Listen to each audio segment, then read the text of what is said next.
तो चलिए अब रुख करते हैं बड़ी खबर का, जहां पीएफआई पर कार्रवाई से जुड़ी इस वक्त की बड़ी खबर सामने आ रही है। एनआईए और ईडी की 8 राज्यों में संयुक्त कार्रवाई देखी गई है। एमपी के 8 जिलों में एनआईए की छापेमार कार्रवाई जो है वो देखी जा रही है। एनआईए ने इंदौर, भोपाल समेत कई जिलों में कार्रवाई की है। तो पीएफआई के 21 सदस्यों को एनआईए ने गिरफ्तार कर लिया है। तो इंदौर के अब्दुल रऊफ को भोपाल से गिरफ्तार किया गया है। आपको बता दें, दिल्ली, यूपी, पंजाब, एमपी, केरल में ये छापेमार कार्रवाई जो है वो देखी जा रही है। तो महाराष्ट्र में 14 पीएफआई कार्यकर्ताओं को हिरासत में ले लिया गया है। तो एमपी में पीएफआई के 4 सदस्यों को हिरासत में ले लिया गया। तो ये बड़ी खबर है, जो एमपी में पुलिस की बड़ी कार्रवाई देखी गई है। पॉपुलर फ्रंट ऑफ इंडिया पर एमपी पुलिस की ये बड़ी कार्रवाई है।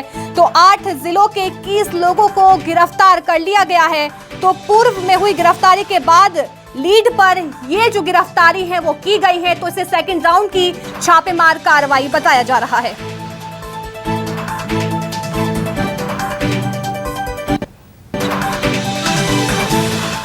भोपाल से मेरे सहयोगी शब्बीर अहमद और इंदौर से हेमंत शर्मा हमारे साथ जुड़ गए हैं। सबसे पहले रुक कर लेते हैं भोपाल का, शब्बीर अहमद हमारे साथ जुड़ गए हैं। शब्बीर, क्या कुछ अपडेट है इस समय इस खबर को लेकर?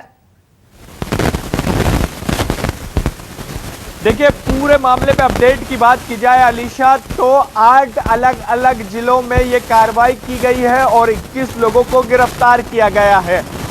शुरुआत में जो जानकारी जब एनआईए की तरफ से एमपी पुलिस की संयुक्त कार्रवाई की गई थी, तो ये चीजें निकल कर सामने आई थी कि 4 लोगों को गिरफ्तार किया गया, इंदौर से 3 और भोपाल से 4। और जैसे जैसे यह चीजें निकल कर सामने आती गई कि दूसरी बड़ी कार्रवाई पीएफआई के सदस्यों पर की गई, तो वो दायरा जांच का बढ़ता चले गया और अलग अलग जिलों में ये कार्रवाई की गई है। अब ये भी चीजें निकल कर सामने आ रही कि उज्जैन से भी 3 और संदिग्धों को गिरफ्तार किया गया। पीएफआई के सदस्यों को गिरफ्तार किया गया है कि उज्जैन से गिरफ्तार किया गया। और उज्जैन के सटा हुआ ही एक और इलाका है, इंदौर जिले में ही आता है महिदपुर, जहां पर ये कह सकते हैं कि पीएफआई के सदस्य तो ठीक है, सिमी का गढ़ भी कहा जाता है वो, वहां से भी गिरफ्तारी हुई है। मालवा के और दूसरे जिलों में भी ये कार्रवाई की गई है, लेकिन अलीशा साफ नहीं हो पा रहा है 3 जिलों के अलावा के और कहां कार्रवाई की गई है। लेकिन मध्य प्रदेश के गृह मंत्री नरोत्तम मिश्रा की तरफ से ये साफ कर दिया गया है कि मध्य प्रदेश में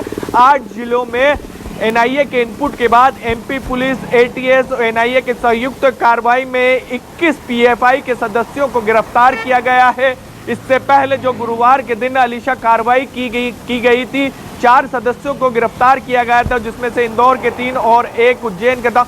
उन्हीं से पूछताछ में कई चीजों का खुलासा हुआ है और उसी के बाद इन 21 लोगों को गिरफ्तार किया गया। तो ये कह सकते हैं बड़ी कार्रवाई है और अब जांच का दायरा और बढ़ते हुए नजर आएगा और आने वाले समय में और भी गिरफ्तारी होगी, क्योंकि जो चीज हम न्यूज़ 24 मध्य प्रदेश छत्तीसगढ़ ने 2 दिन पहले ही दिखाया था कि मध्य प्रदेश में पीएफआई के करीब 2000 से ज्यादा सक्रिय सदस्य हैं जो अलग अलग धार्मिक संगठनों से जुड़े हुए थे। चाहे हम कहीं दंगों की बात करें, तो कल ये रिपोर्ट भी निकलकर सामने आई थी कि पिछले 7 साल में मध्य प्रदेश में छोटे बड़े 229 दंगे हुए थे और एटीएस की जांच, एनआईए की जांच उस तरफ भी थी। क्या इन दंगों में पीएफआई के सदस्यों का हाथ है? क्योंकि जितने भी दंगे हुए, चाहे हम खरगोन दंगे की बात करें, उज्जैन में पथराव हुआ था जुलूस पर, या फिर जबलपुर दंगे की बात करें, जो मध्य प्रदेश के पिछले कुछ सालों में बड़े दंगे रहे हैं, इन दंगों में पीएफआई के सदस्यों का नाम सामने आया था और उन सबके बीच ये बड़ी कार्रवाई आज फिर की गई है। तो इंतजार थोड़ी देर का और है। ये कह सकते हैं कि जैसे जैसे कार्रवाई आगे बढ़ेगी, एनआईए की तरफ से भी इनपुट आएगा। जी बिल्कुल, शब्बीर हमारे साथ बने रहिए। इसी बीच मेरे सहयोगी इंदौर से हेमंत शर्मा हमारे साथ जुड़ गए। हेमंत, बताया जा रहा है कि पिछली रेड की गिरफ्तारी में मिले इनपुट्स के आधार पर ये जो है छापेमार कार्रवाई दोबारा से की गई है सेकंड राउंड की। अगर हम इंदौर की बात करें तो इंदौर से कितने लोग गिरफ्तार हुए हैं? देखिए, बिल्कुल अगर इंदौर की बात की जाए तो इंदौर में एनआईए और पुलिस ने संयुक्त कार्रवाई की है। इंदौर पुलिस कमिश्नर हरिनारायण चारी मिश्र से जब चर्चा हुई तो उन्होंने इंदौर के 3 अलग अलग इलाकों से कार्रवाई करना बताया है, जिसके अंदर खजराना, बंबई बाजार और जूना रिसाला है, जहां से 3 लोगों को गिरफ्तार किया, जिसमें तौसीफ अहमद, यूसुफ मौलानी और दानिश गौरी 3 लोग हैं। इसके साथ ही एक अब्दुल रऊफ बैलिम जो कि इंदौर का ही रहने वाला, इसे भोपाल से गिरफ्तार किया है। चारों गिरफ्तारियों के बाद यहाँ पर पुलिस जो है वो अपनी संयुक्त कार्रवाई एनआईए के साथ में बताती हुई नजर आ रही है, क्योंकि यहाँ पर जब इसके पहले जब एनआईए ने कार्रवाई की थी उसके अंदर भी पुलिस बल यहाँ पर लिया गया था। लेकिन अब जो पुलिस अधिकारी है वो खुलकर ये बात कह रहे हैं कि एनआईए और इंदौर पुलिस की संयुक्त कार्रवाई है। देखिए यहाँ पर इंदौर की अगर बात किया तो इंदौर के अंदर पीएफआई का एक दफ्तर संचालित हो रहा था, जहां से ये सारा का सारा जो मध्य प्रदेश का कमान थी वो यहां से संभाली जा रही थी। इसके साथ साथ अगर बात की जाए तो आने वाले समय में इंदौर के अलग अलग जगहों पर कार्रवाई देखी जा सकती है। इंदौर संभाग के जैसे खंडवा की बात की जाए या बुरहानपुर की बात की जाए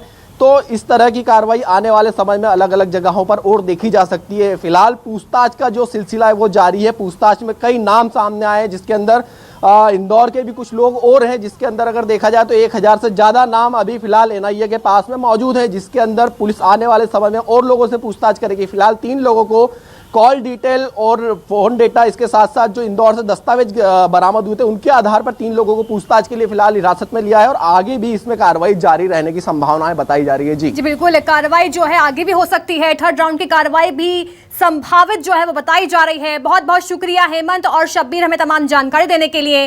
तो एमपी के 8 जिलों में से 21 सदस्यों को गिरफ्तार जो है वो कर लिया गया है। तो ये बड़ी कार्रवाई मानी जा रही है। एमपी में पीएफआई के 4 सदस्यों को हिरासत में जो है वो ले लिया गया है। अगर बात हम इंदौर, उज्जैन, भोपाल की करें तो यहाँ पर बड़े स्तर पर छापेमार कार्रवाई जो है एनआईए और एटीएस की ओर से की गई है। तो वहीं अगर हम पूरे देश भर की बात करें तो करीब 8 राज्यों में पीएफआई की ये बड़ी छापेमार कार्रवाई जो है वो देखी गई है। तो करीब सेकंड राउंड की छापेमार कार्रवाई जो है वो बताई जा रही है।